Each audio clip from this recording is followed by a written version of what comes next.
Propel Fitness Water. With Gatorade electrolytes, zero sugar, and vitamins, Propel hydrates better than water to help you get the most out of your workout and get back to your best self. What propels you? Propel with Gatorade electrolytes. Here's your report. Oh, thanks, Jane. I wish I could hire someone just like you. Try LinkedIn Hiring Pro. It's more than a job board. It's like the recruiter you always wished you had. Hiring Pro uses real-time insights to match your role to LinkedIn's unique network of professionals and delivers a shortlist of best fit candidates. You'll spend less time sorting applicants and more time talking to the right people. Let's do it. You're irreplaceable, Jane, but another you would be great. Hire right the first time. Post your job for free on LinkedIn today at linkedin.com/quality.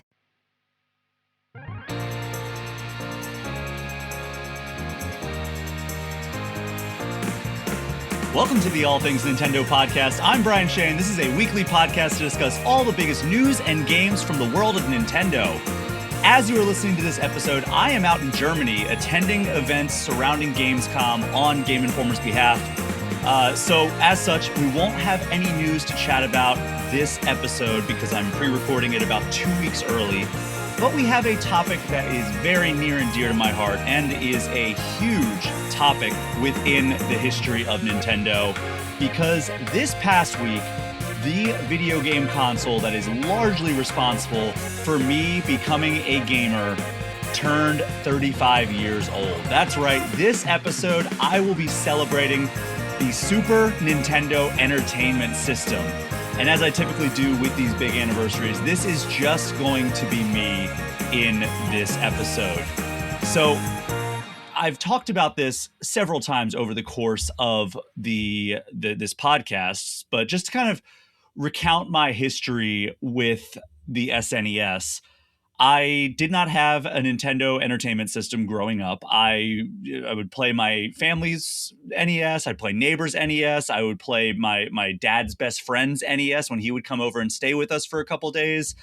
But I never had my own NES. However, I did get an SNES, and that was because I was begging my parents for it. I was begging Santa for it. And then it was the old Red Ryder BB gun from A Christmas Story, where you think you've opened all your presents, and then your dad says, "Hey, why don't you look over there behind the couch? I think I see something." And then I pulled back the couch, and lo and behold, there was a big wrapped box. And when I opened it, it was a Super Nintendo with Super Mario World packed in. So that was my first game console I ever owned. And it really put me down the path of the person who is in love with video games now 35 years later. So I really, Super Mario World, it was a transformative game for me. I loved the NES Mario games when I was a kid, but this in particular really blew me away. It was, just a leap forward in terms of like how gorgeous the graphics were. The fact that I could play it with my dad. I've talked several times about how my dad traveled a lot for work. So I didn't really get to see him nearly as much, honestly, as I did with my mom. So when my dad was home, we would play Super Nintendo and we would bond over that. And, we started off with Super Mario World, then we moved over to Super Mario Kart, and then eventually Donkey Kong Country and other games like Mario Paint would become like these staples. And my dad would travel during the week and then come home during the weekend. And I would look forward so much to having him come home and we would play these games together. And it was just a really great way to bond with him over the course of those years that he was always on the road. So in addition to just being an incredible console, it is one that I just have a lot of fondness for from a personal perspective as well. So I'm very excited to dive into the history of the Super Nintendo Entertainment System. It's one of those consoles that I think has rightfully earned its legendary status. And it's interesting that, I used this to bond with my dad when it actually released on his birthday in 1991. So at least in the US. So we're going to dive all into that. And before we do that, a reminder that this show is brought to you by the folks that support me on Patreon. There are $3 tiers, $5 tiers, and $10 tiers, and they get you different perks depending on what level you want to come in at. $3 gets you access to the community Discord. We just a couple weeks ago did a Splatoon Raiders community night where we jumped on and played Splatoon Raiders for a couple of hours. That was a blast. But there are also $5 and $10 tiers. $5 gets you early and ad-free episodes. $10 gets you shout outs at the end of every show, plus the semi-regular podcast, All Things Gamers, which is just a podcast whenever I have something I want to say into a microphone that would not fit properly within the context of the All Things Nintendo podcast. But the big thing is the people who support this show on Patreon are the reason that I'm able to keep this going. Obviously, this show is free in your feeds every single Friday, but if nobody supported the show on Patreon, then nobody would hear this show because it just flat out wouldn't exist. So you can be part of the team that keeps this show going by heading to patreon.com and searching for either Brian Shea or All Things Nintendo. All right, let's get into the history of the Super Nintendo Entertainment System, which again, just turned 35 years old earlier this week. Can you believe it? So in 1983, there was a company that was primarily known for playing cards and toys called Nintendo. And it launched in Japan the family computer, or as it's widely known, the Famicom in Japan. And later it brought it to the US as the Nintendo Entertainment System. And that system really cemented Nintendo as kind of the undisputed leader of the video game industry following the crash of 1983, which, you know, pretty much saw the previous leader, Atari, sink like a rock. And you look at the NES, and it played host to really several of the most important video games of all time, including Super Mario Brothers, which, you know, was this game that laid the blueprint for all 2D action games and platformers. There was The Legend of Zelda, which was foundational for top-down action adventure games. You know, I found this interview where it was, I'll reference it later in this episode as well, but Shigeru Miyamoto, the creator of Mario, creator of Zelda, and Yuji Horii, who is the creator of Dragon Quest, they were talking back and forth, and it was in a magazine or an outlet called Famicom Sujin, and and turns out The Legend of Zelda on NES was really transformational for Yuji Horii. So that's really interesting that he played The Legend of Zelda and was like, wow, I could pretty much learn a lot from the direction that The Legend of Zelda is taking and apply it to the games I'm making. You know, there's Metroid and Castlevania, which, you know, helped establish one of the most popular genres of today. Final Fantasy and Dragon Quest, you know, instrumental in popularizing role-playing games on consoles, and other huge franchises like Mega Man and Tetris. So by the end of its life cycle, the NES had sold nearly 62 million units across the globe. And it really showed that, like, there was this common sentiment that was, you know, across the entire world where, like, oh, video games may have just been a fad. It was a toy that came out, it had run its course, and then it crashed in 1983. And that was that. We're never going to see video games come back. This proved, the NES proved that it was not the case, and that video games were here to stay. So the NES eventually came to the US in 1985, but competition was starting to form around Nintendo's console, and there was a company, NEC, that launched a console called the PC Engine in 1987, and then Sega released the Mega Drive in 1988, which would come to the US as TurboGrafx-16 and Sega Genesis just 1 year later. And both of these consoles used 16-bit graphics, which was a pretty sizable leap forward over the 8-bit graphics of the NES. And, you know, this is a time like back when graphics were almost as big of a selling point as like the quality of the games themselves.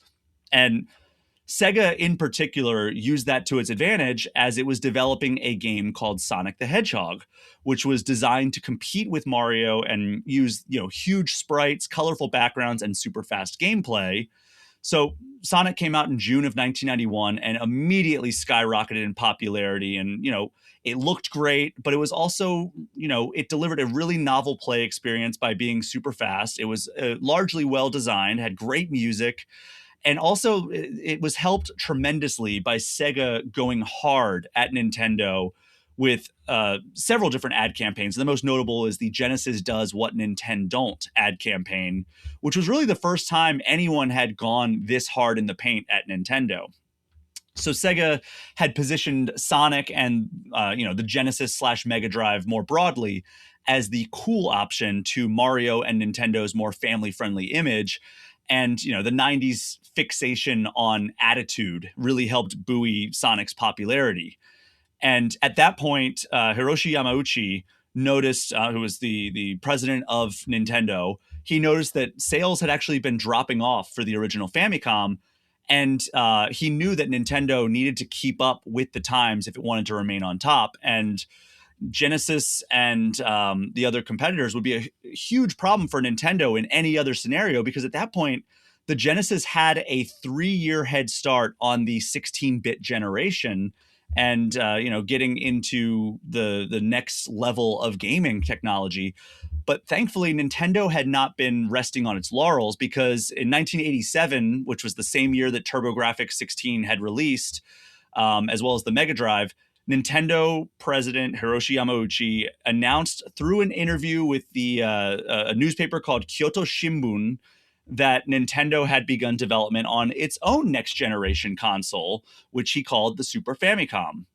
And a year later, in an interview with Touch Magazine, Yamauchi revealed that Super Mario Bros. 4, Dragon Quest V, and 3 other new games were in development for the Super Famicom. And originally, Nintendo had hoped to launch the Super Famicom in Japan in 1989, but there was this may sound familiar if you're listening to this in 2026, a global chip shortage that was driving prices up and making it tough for Nintendo to source the components necessary to mass produce a new console. So in addition to not overpricing its console and not being able to produce enough to keep up with demand, it delayed it to fall of 1990. And this also had the happy side effect of allowing Nintendo's third-party partners to finish some of the games that they were working on to be available closer to launch. So speaking of games that were available at launch, originally, Shigeru Miyamoto, the Nintendo legend who had created all these incredible games, he was actually considering just remaking Super Mario Bros. 3 from, the Famicom and /NES, just remaking that for the Super Famicom using new sprites and everything. And the team did just that. It had better colors, better sprites, better sound. But Miyamoto sat down to play it, and he realized that it wasn't this like awe-inspiring next entry that brought something new to the table. And it felt like he'd been there and done that because, Mario 3 had already existed. So he actually instructed the team to create something brand new, which kicked off the development of Super Mario Bros. 4, which started in earnest in 1988. And Super Mario Bros. 4 was going to be the flagship game for the Super Famicom, and it was directed by Takashi Tezuka, who's been with Shigeru Miyamoto since the earliest days in Mario. It was going to be composed by Koji Kondo, who also has been with the Mario franchise since the beginning, and produced by none other than Shigeru Miyamoto. The team was comprised of about 15 people, most of whom had actually previously worked on Mario games. But the downside was the software tools were not fully developed when work on Super Mario Bros. 4 began. In fact, the software tools weren't even finalized through most of the development of Super Mario Bros. 4. So the team actually encountered a lot of difficulties early on. But despite this, the developers were excited to, not be limited by the hardware like they were with the original Famicom. And it immediately started implementing and brainstorming and testing new ideas and kind of finding the limit of how far they could push the Super Famicom this early in the life cycle. So one of those ideas was something that Shigeru Miyamoto had been ruminating on for quite a while, and that was a dinosaur companion. And after he had talked to Takashi Tezuka, they settled on Dinosaur Land as the setting, and Tezuka asked designer Shigefumi Hino to create a dinosaur creature for Mario to ride on. And the reason they wanted him to ride on it, this was Takashi Tezuka was talking in an interview, and he was like, I really think the reason for that is Shigeru Miyamoto had this love for things that were country and like Wild West. So Miyamoto had for a long time wanted a Mario to ride around on a horse, but it just wasn't possible in the Famicom because the technology just did not allow for it in a good way, in the way that they wanted to implement it. So Hino developed this dinosaur that Mario could ride around on. And he kind of designed like this more like reptilian, almost realistic, not really cute dinosaur prototype. And he showed Takashi Tezuka, and Tezuka liked it, but he said, can you make Yoshi, which is the name of the dinosaur, cuter to better fit the world of Mario? And that was how the Yoshi that we now know and love was born. And if you want to hear more about the history of Yoshi, you can actually go listen to my episode on that very topic a couple months ago. I think it was to coincide with the release of Yoshi and the Mysterious Book on Switch 2. So another big change was the ability for Mario to get a cape, which let him fly in a way that was different from the raccoon tail and the Tanuki suit in Super Mario Bros. 3. So according to Takashi Tezuka, this was actually a challenge and had to be iterated over several times during the course of development. And there was an interview that I was reading to prepare and research for this episode, where Takashi Tezuka was in a group interview with the core developers. So it was Hino, it was Hideki Kono, it was Koji Kondo, it was Miyamoto and Tezuka, and a couple of others. And it was for the official Super Mario World guidebook. And it was archived by this incredible resource for, like, if you're looking for old translated interviews, shmuplations.com is just a gold mine. And that's where I find a lot of this stuff. If I don't find it in Iwata Asks, like old Iwata Asks articles, I usually go to Shmuplations, and I can find the like a lot of the cool quotes that I pull from here. And that's where a lot of the quotes are going to come from for this episode. So here's Tezuka in that interview, which took place in 1990. Quote, "The cape controls, where you can open the cape and catch the wind rising upwards, were a little different at first. We didn't know if it would feel right, so as we had done with Excitebike's controls back in the day, we solicited a lot of feedback from test players. As expected, players found the cape too difficult to control, so we adjusted the way it handles so that even though Mario's flying is a little clumsy, the controls feel much more playable." And if you have played Super Mario World and you've flown up and using the cape, you try to kind of, glide, it is a little finicky, where, you get up and you kind of have to rock back and forth to go down and go back up. It's very intuitive, but it is difficult to master at times. But it was interesting that how much they had to iterate on that. So they also really wanted to make it an approachable experience. So they were like really laser focused on the difficulty. So in one of the interviews I read, Shigeru Miyamoto was talking, and he said, Super Mario Bros. 3 was made for experienced players who had delved deep into the previous Mario games. In contrast, we aim to make Super Mario World friendly to beginners as well, but still exciting for those who had played Super Mario Bros. 3. And he continued saying, one of the issues with action games, which is a way that Miyamoto always refers to platformers, but he says action games a lot. One of the issues with action games is how to make something that can be enjoyed by all skill levels, from beginners to more advanced players. One way is to add an easy mode, but I think the best method is when the player can adjust the difficulty himself while playing. The dotted line blocks fill that role in Super Mario World.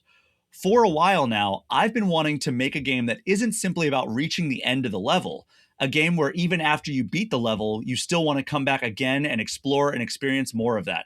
For that, making the levels easier is a prerequisite. And, something that they ended up doing to kind of add that level of replayability is adding all these secret exits. And, you explore a lot of levels in Super Mario World, and you can find like keys with keyholes that you can exit, and different gates and goals that you can leave, and it will open up new paths in this overworld map.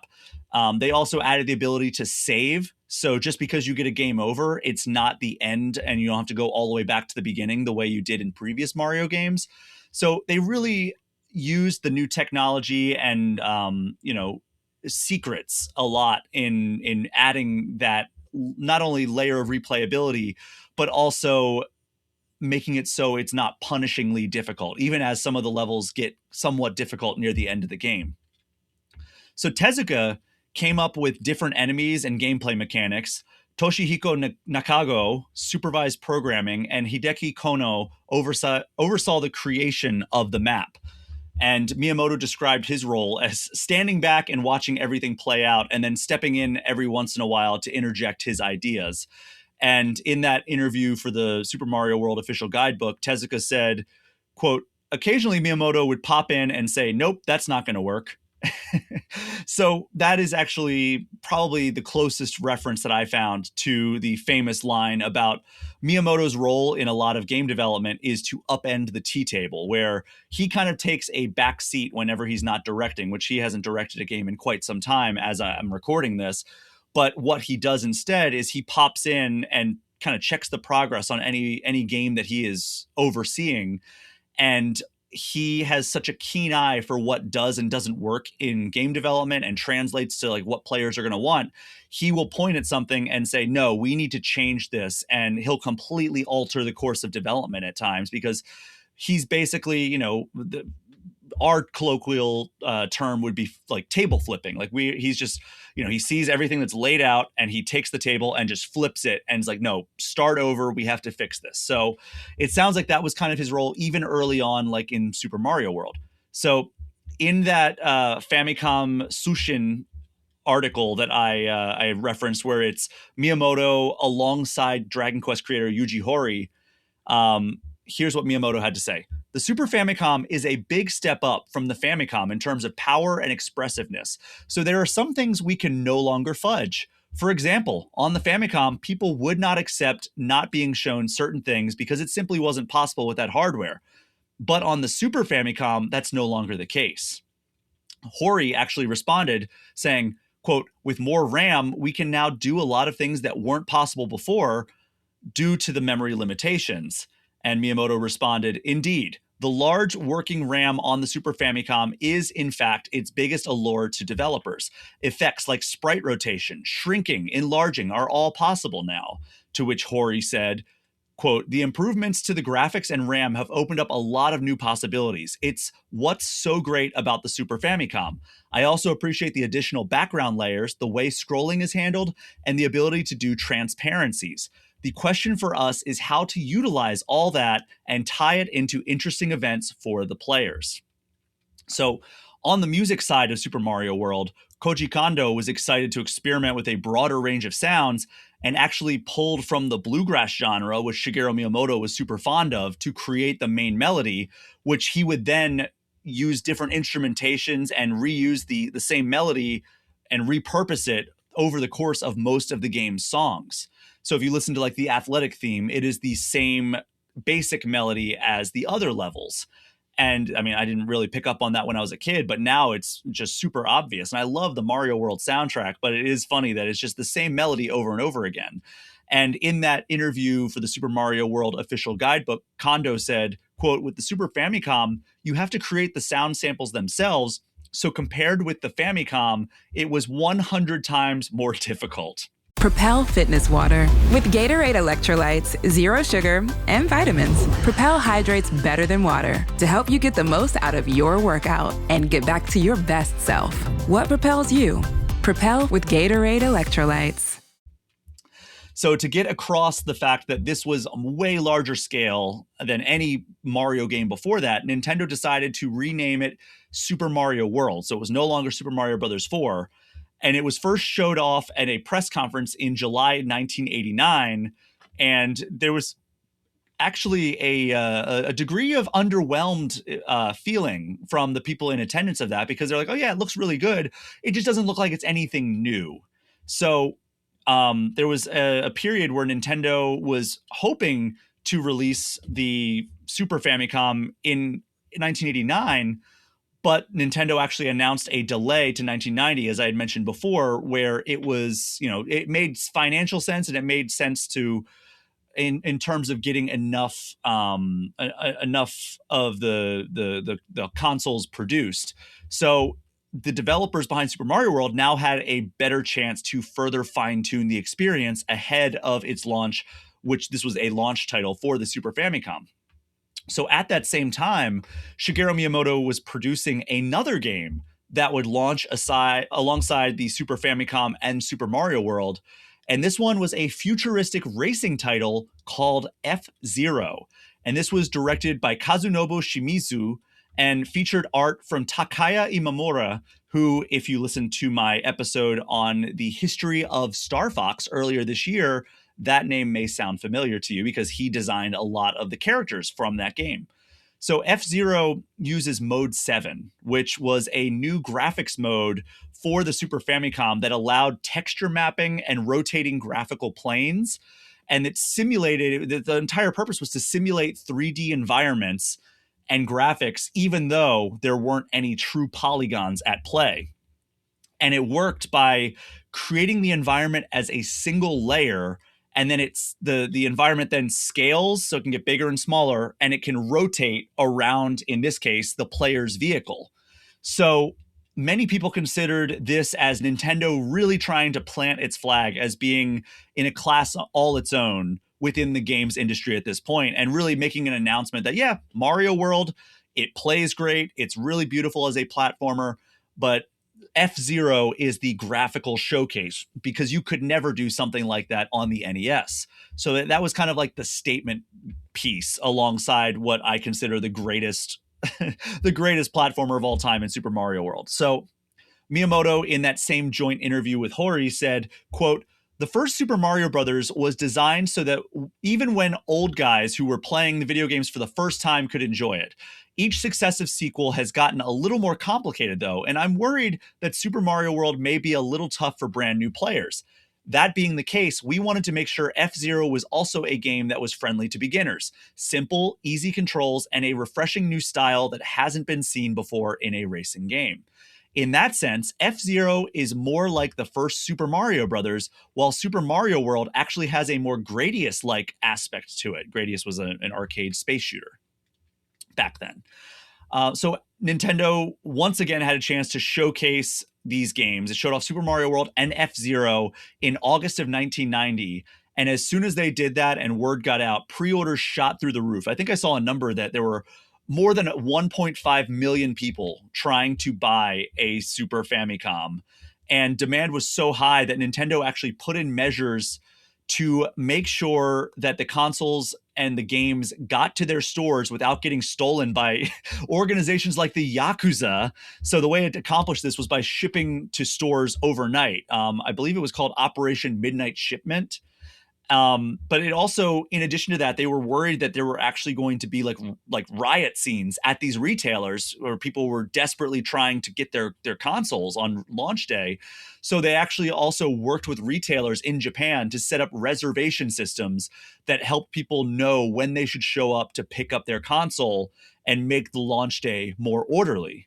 So one of the biggest upgrades of the Super Famicom outside of the graphics was this controller, which expanded to 4 face buttons as well as shoulder buttons. And in that interview with Miyamoto and Yuji Horii, they talked about the concerns that the added face buttons would be too confusing for players. So Miyamoto said, quote, "Compared to the Famicom, it's definitely a lot.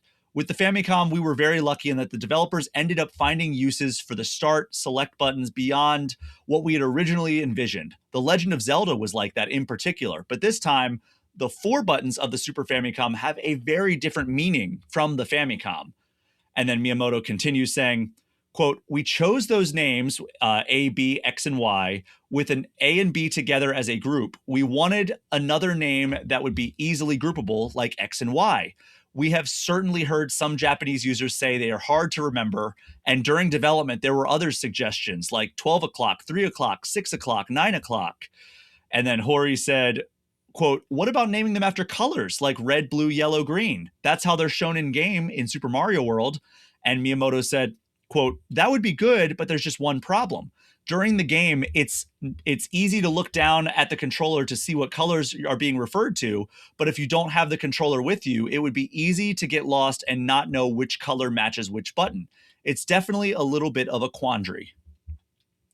So the Super Famicom finally launched in Japan on November 21st, 1990 for 25,000 yen, which is the equivalent of about 450 US dollars if you adjust for inflation but don't take into account how different the exchange rate is today. So I did the calculations, because if you just straight up adjust for inflation and go to, this is how many yen it would be today and then convert that, the conversion rate is so weak, the US dollar versus the Japanese yen, that it would actually equate to under $200. So if you adjust to that, it would be about $450. Using that calculation, which I think is the more accurate way of calculating spending power.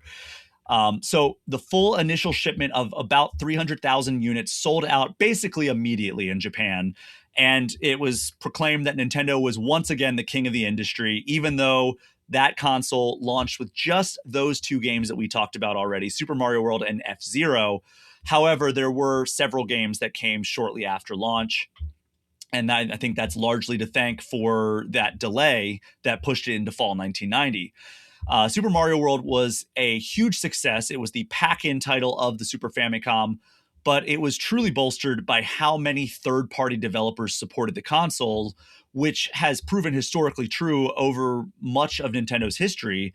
And that correlation is, when a console created by Nintendo has strong third-party support, it is typically way more successful. Like, we looked at the Wii U. That's Nintendo's biggest flop in the modern era. It lost almost all of its third-party support almost immediately. And I think that shows that the third-party developers, while usually not the reason you buy a Nintendo console, is instrumental to the success of a Nintendo console. And we're seeing that right now with the Switch and Switch 2. I don't know if third-party support has ever been stronger than it is right now with the Switch 2. So as Nintendo got ready to launch the Super Famicom in other territories, it knew that it needed to rebrand the console, since it wasn't known as the Famicom in places like the US, because there it was called the Nintendo Entertainment System, or the NES. So as such, Nintendo called it the Super Nintendo Entertainment System, or SNES, or as some people call it, SNES. I'm always team SNES personally, but whatever. It's whatever you want to call it, I think. And they redesigned it to look less like a toy. So, you heard Yuji Horii in that quote talk about the colors on the buttons. And if you've ever seen a Super Famicom controller, the face buttons are all different colors. They got rid of that for the US launch of the Super Nintendo, and they gave it a more monotone look with, gray and purple hues on both the controller and the console. And this was actually a funny tidbit, that they learned lessons from the way the NES was treated in the US, because if you look at the Famicom versus the NES is just this box, right? It was designed to sit on an American like entertainment stand and look like a piece of the furniture, basically.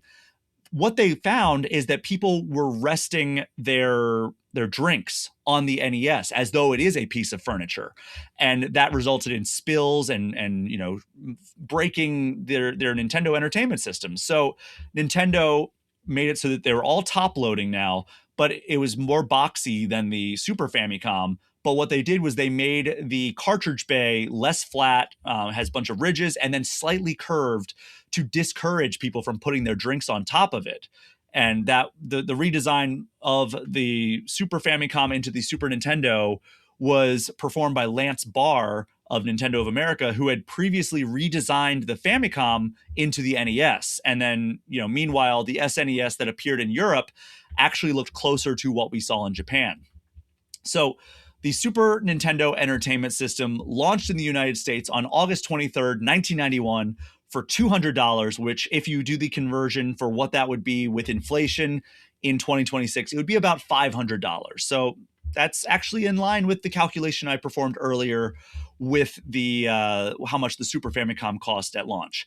So the SNES also got its fair share of peripherals. So there's the multi-tap adapter, which allowed for up to 5 people to play together on games like Super Bomberman. There's the Super Scope, which was an upgraded light gun. And of course, the Super Game Boy, which was that was probably my personal favorite peripheral on the Super Nintendo, because it let you play Game Boy games up on your TV. Like I loved playing Pokemon when I finally got that in 1998 up on my TV. So in an attempt to keep up with the TurboGrafx CD and the Sega CD, which were these expansions that Nintendo's competitors had created and released to take advantage of CD-ROM technology, which offered much better graphics and better rendering of polygons, Nintendo actually partnered with Sony to try to create a CD-based expansion, which resulted in the Nintendo PlayStation. And they actually built a prototype of the SNES with a built-in disk drive. However, Sony demanded more control over the games and profits, and Nintendo backed out of the deal, which, ironically helped create its biggest competitor in the future generations. And then Sony would later release its own console known as the PlayStation, which would actually go on to sell circles around Nintendo's next console, the Nintendo 64. So this is all leading back to the fact that Nintendo was extremely controlling around that time, and it had a policy where it needed to approve every single game that was released on the platform. Plus, it had a policy where it limited third-party publishers to just 5 games a year, which actually resulted in multiple publishers creating shell publishers with different names to try to get around that. Most famously, I think, is Konami, founding a company, a subsidiary called Ultra Games, that made it so that they could publish more than 5 games on the Super Nintendo in a given year. So Nintendo eventually changed that policy, and what was the catalyst for that was the Sega Genesis, which was way more open to developers, and again had positioned itself as the cool console, not only thanks to its mascot Sonic the Hedgehog, but it also had uncensored versions of games like Mortal Kombat, where people could get that and have like the blood in the game, whereas Nintendo did not have that. So Nintendo had started aggressively pursuing more third-party games, including they locked up a huge deal in the very first console version of Street Fighter II, which at the time was blowing up in arcades. So it was a very coveted thing to get Capcom to bring it to their console first, and it wouldn't appear on the Genesis for about a year later. And even then, in order to get the full experience, because the base Genesis console only had 3 face buttons, you needed to upgrade your Genesis controller and have the 2 rows of 3 for a total of 6 face buttons. Whereas Nintendo, it had 4 face buttons and 2 shoulder buttons. So it had the capability to port over the controls of the arcade stick controls of Street Fighter 2 to a controller in a way that made sense, whereas on their base controller, whereas Sega Genesis, you had to upgrade your controller. So Sega was still aggressively going at Nintendo with more and more attack ads, painting Nintendo in a negative light, saying like, hey, these are the lame guys of video games. We're the cool guys, and just making it look like putting Sonic speeding through an area up against a video of Mario kind of methodically climbing through and working his way through a level, which looked fun to me, but they painted it in a very unflattering light for Mario. So Nintendo did everything it could to throw up roadblocks in Sega's way, including negotiating with retailers to give more and better shelf space to Nintendo. They pressured developers to not release their games on Genesis, and they even took monopolization tactics to buy up all the ROM and cartridge manufacturing so that Sega wouldn't have any components to make its own games. Then, I talked to Sega of America CEO Tom Kalinske back in 2016, so just over 10 years ago now. I met up with Tom Kalinske in a hotel bar in San Diego during San Diego Comic-Con, and I asked him about that, and he told me, quote, "They were absolutely ruthless. I've got to hand it to them. I respected how strongly they tried to control the business, but in my opinion, a lot of the stuff they were doing was illegal. It was really monopolistic practices." So thankfully for Sega, it had this ace in the hole called Sonic the Hedgehog 2, which, to this day is still considered one of the best 2D platformers of the 90s. And it also had a huge lead in the realm of sports games because EA Sports was able to reverse engineer the Genesis cartridge and the console to get better performance out of its games. So if you ever want to play a sports game from the 90s, chances are the best version is going to be on the Genesis. So if you want to hear more about these console wars that really stretched Nintendo to the limit, Sonic was at a certain point more popular than Mario. If you go by the Q rating, that is a measure for how synonymous and how recognizable a character is or a brand is in mainstream culture. Sonic had a higher Q rating than both Mario and Mickey Mouse at a point in the 90s. So if you want to hear more about that discussion, I actually had the author of the New York Times best-selling book Console Wars. I had Blake J. Harris on my podcast, I believe it was 2 years ago now, talking all about the history of Sega and Nintendo in the 1990s. So go ahead and search my channel or my podcast feed for that episode if you're interested in learning more about that. So following the fallout with Sony, Nintendo had these plans to compete with NEC and Sega's disc-based add-ons. So it was dead in the water, basically, right? They were not going to put out a disc-based version of either the Super Nintendo or its next console, which was at the time codenamed Ultra 64. It decided to, it looked at making 16-bit games look way better than they previously were, while it was simultaneously working on the Ultra 64, which would up the ante to 64-bit graphics. So the tactics that it used included working with Rare, which is one of its developers that it had worked with several times over the course of both the NES and SNES. And it adapted Donkey Kong to an all-new 2D platformer with simulated 3D visuals called Donkey Kong Country. And, at the time, mind-blowing graphics. It was unheard of how good these graphics looked. And it was so successful that it even helped Nintendo maintain its market share against consoles like the Sega Saturn and Sony PlayStation for a little bit.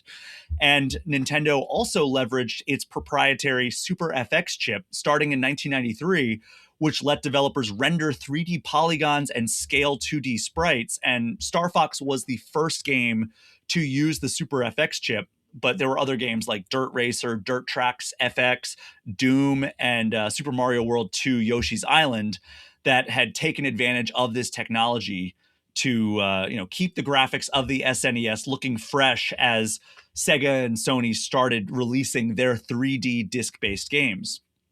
So the Super Nintendo did actually not sell as well as the NES, but it did outsell its competitors by a pretty wide margin. So it reached nearly 50 million units sold, which was compared to the Sega Genesis, which only sold just over 30 million units. So still a respectable number at the time, but it fell well short of the Super Nintendo, which, was the goal that it was shooting for. It was the moon it was shooting for, and it fell short of that.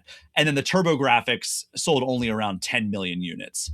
And in September 2017, the Super Nintendo Entertainment System Classic Mini was released as a standalone device with more than 20 games installed, including the canceled Star Fox 2. And additionally, the Nintendo Switch Online SNES library, currently has 77 games available, including a pretty solid mix of classics and some of kind of the more obscure titles. So if you don't have a history with the SNES, I would highly encourage you to jump in and peruse some of those other. Propel Fitness Water. With Gatorade electrolytes, zero sugar, and vitamins, Propel hydrates better than water to help you get the most out of your workout and get back to your best self. What propels you? Propel with Gatorade electrolytes. Games on offer. So over the course of the Super Famicom / Super Nintendo's life cycle, more than 1,700 games were released, with 717 of those making it to North America. And I wanted to, in order to close out this episode, do a definitive ranking just by myself of my top 5 Super Nintendo games. So, what definitive ranking is. It is a top 5 list to, celebrate a Nintendo topic. And the reason that we're doing this is because it was so hyper-focused on the SNES. So here we go. Number 5 for me, Street Fighter 2 Turbo. If you are watching the video version, you can see I have Street Fighter 2 Turbo playing on the background as on my arcade cabinet. It was just such a great port of Street Fighter 2 Turbo. I think ultimately Super Street Fighter 2 Turbo was my favorite iteration of Street Fighter 2, but Street Fighter 2 Turbo was the version that I had, and I feel like it was just such a perfectly balanced game, and it delivered on all fronts, right? Like it was, for me at the time, the definitive version of this game, and it really opened my eyes to the fighting game genre as a whole, which, I still love to this day. I've been playing a lot of Marvel Tokon. I've been playing a lot of Invincible Versus this year, even firing up Street Fighter 6, both on my PS5 and my Switch 2. It's fantastic genre that is still near and dear to my heart. Number 4 for me, Super Mario Kart. And I talked about it at the beginning of the show, but this is just a game that really remained close to, everything that I hold near and dear to my heart when it comes to like playing this game just for fun, but also like bonding with my dad and having friends over to play it and devising strategies. And it really, it established this franchise that to this day is still one of Nintendo's most popular series. It, almost every single game, or almost every single console that a Mario Kart game has appeared on, it has been one of, if not the top seller. It's still the top seller on Switch 2. The Switch 1 version of Mario Kart 8 Deluxe is one of the top selling video games ever. It's just one of those franchises that no matter when it comes out, no matter what form it takes, I will absolutely check it out. The exception of that is the mobile version, which I kind of bounced off of immediately, but I'll still give it a look. It's such an important franchise to me, and this was the first iteration of that. I also have an episode about the creation of Mario Kart, so go check that out if you feel so inclined.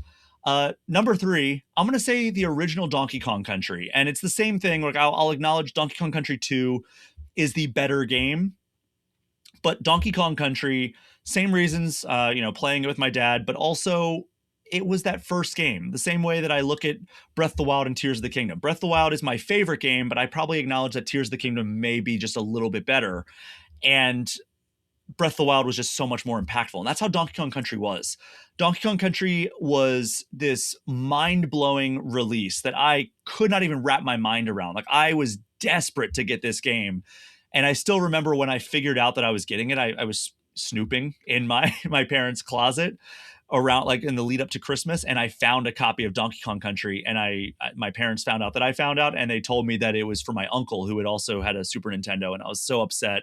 And then I did get it under the Christmas tree that Christmas, and it was, the rest was history. It was an incredible game. And if you want to hear more about that, you can go listen to my episode where I had the lead artist and the creator of Donkey Kong, that version of Donkey Kong, and the creator of Diddy Kong in general, Kevin Bayless. You can go back and listen to my episode that I did with him. I believe that was the tail end of last year. It's been a while, but I think that was last year that I had him on this to talk about the creation of Donkey Kong Country. It was a fascinating conversation. Highly recommended if you haven't heard that episode. Number 2, The Legend of Zelda: A Link to the Past. For a while I was adamant that if you want to talk about the greatest games of all time, I think the conversation begins with The Legend of Zelda: A Link to the Past. Now, in the time since I made that assertion back when I did my episode devoted to the history of A Link to the Past, which was, I believe, in the first year of this podcast, I did that episode. I think a lot has changed. I think that several games have kind of shown that design conventions have changed in such a way that the design of A Link to the Past doesn't really hold up as well as it once did. That said, it's still a top tier Zelda game for me. It's still one of the greatest games of all time, in my opinion. And if you look at for the time and place, it probably is. If you want to take into account where we were in the industry, I think A Link to the Past is probably the greatest game of all time. But in looking at it in 2026, it is a little bit different in that regard. The dungeon design is fantastic. The boss design is amazing. The open or the overworld is so much fun to explore. The graphics and the music, obviously amazing.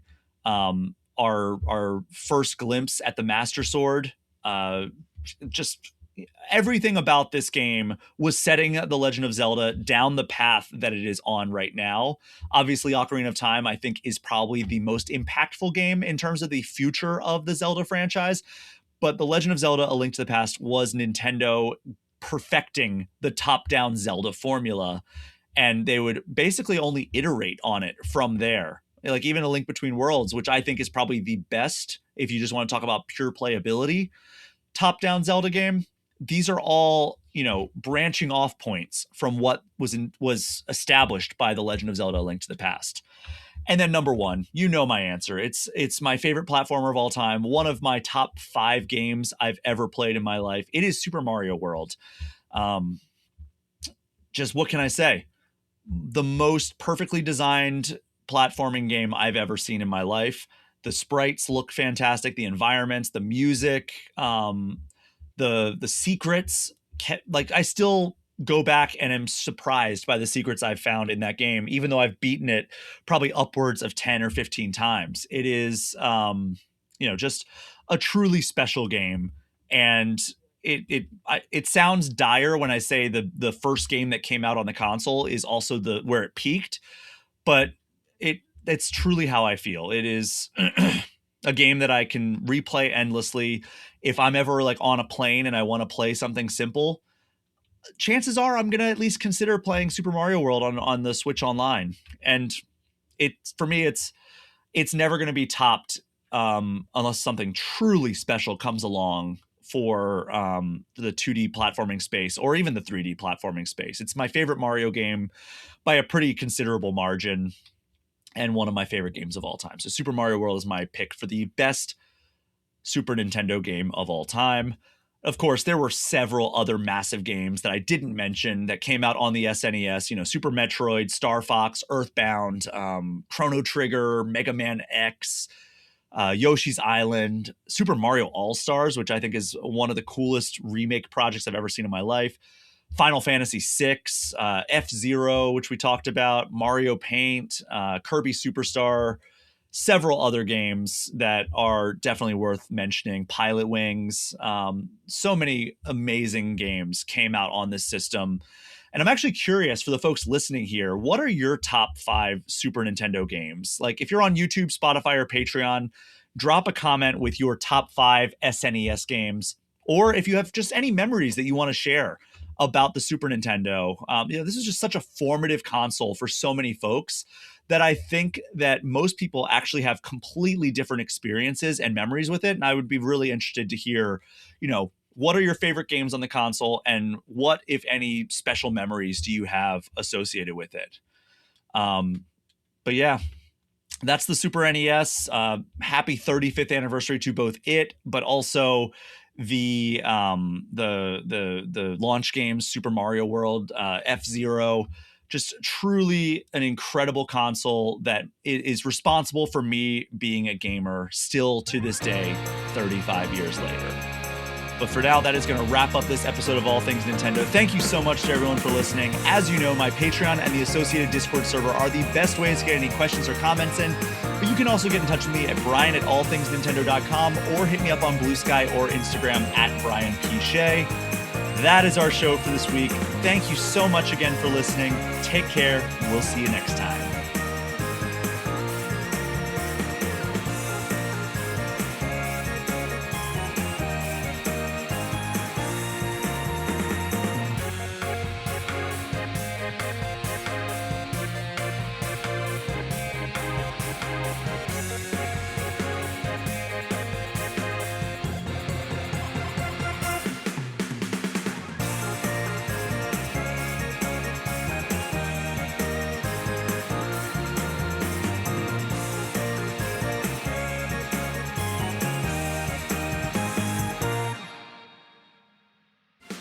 Thank you so much for listening to and supporting this episode of the All Things Nintendo podcast. I hope you enjoyed listening to it as much as I enjoyed recording it. Before we get out of here, though, I need to thank the $10 patrons of this show.